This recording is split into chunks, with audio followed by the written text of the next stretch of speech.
Hi everybody, this is Tina Croghan. I wanted to talk to you a little bit about me. I have hereditary spastic paraplegia. So I have to talk about all the way back to the beginning when I was a child. I wanted to be a ballerina or a tap dancer, but I was always really clumsy. So years later, I was walking on the beach with my husband, and I was looking at our footprints, and his were these cute little footprints, the normal footprints that you see. And then mine were long stretches. So I knew I'd been dragging my toes.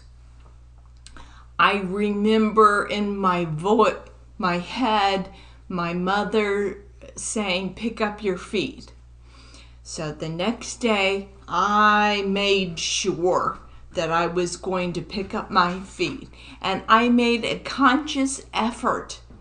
And we walked along the beach again. I looked back, and it was exactly the same. His were fine, but mine were long. My toes had drug. A few months later, I went to the podiatrist. I would always go to the podiatrist to get shots in my feet for cortisone because my feet would hurt. Well, my regular podiatrist had retired, so I was seeing a new podiatrist. He looked at me and he said, well, the problem wasn't in my feet. He wanted me to go to a neurologist right then. And so he made the appointment. He wouldn't let me go home. I went right to the podiatrist. I went right to the neurologist, He thought that I must have had a stroke or a brain tumor or something. Anyway, I went to this neurologist. This was 2002. So he gave me all the tests that were available then. Now, there were only 6 known gene mutations then. Now there are well over 100 gene mutations. But he tested me for the most common one, and it came back negative. I was normal in every test. So after a while, he never responded back to me. So I went to another neurologist, and I'm sitting in the waiting room, and I noticed on the end table next to me, there was a stack of spastic paraplegia pamphlets. So I just absent-mindedly opened one and started looking at it and noticing, wait a second, that's me. So my name was called. I went into the doctor. He examined me a little bit, and I showed him the pamphlet, and I said, could this possibly be what I have? He looked at it for a little bit, and then he said, where did you get this? And I kind of laughed, and I said, well, it was in your waiting room. He said, well, yeah, I think so. We'll just have to wait and see.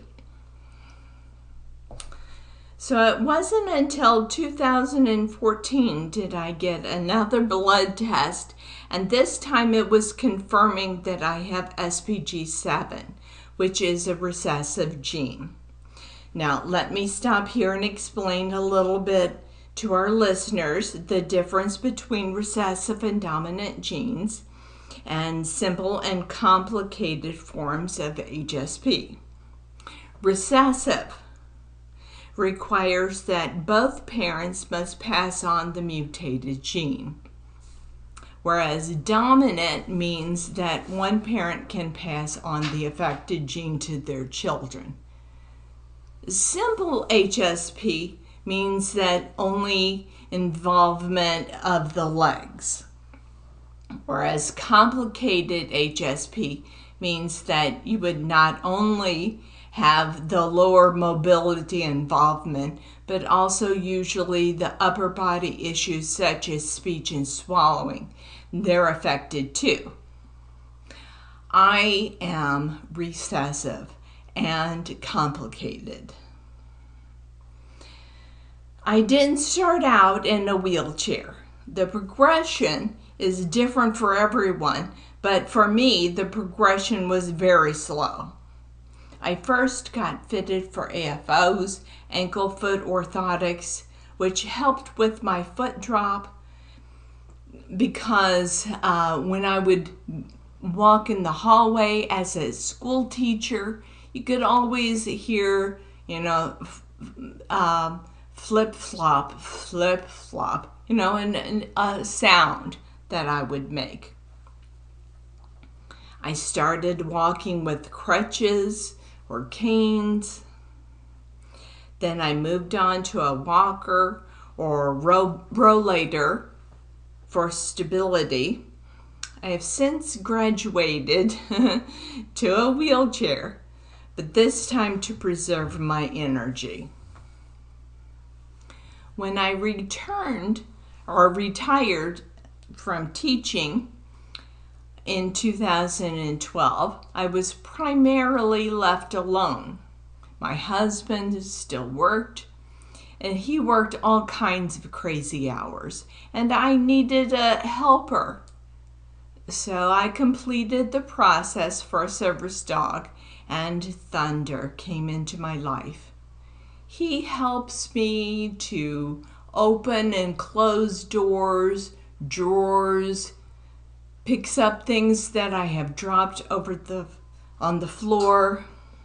But most of all, he snuggles me in bed. He keeps me company.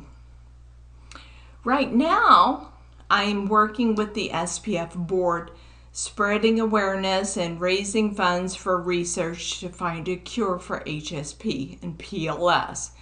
PLS stands for primary lateral sclerosis. Now that's a term for another upper motor neuron disease. Well, it's basically called a benign variant of ALS. I am also co-chair of the advocacy committee. We are all advocates.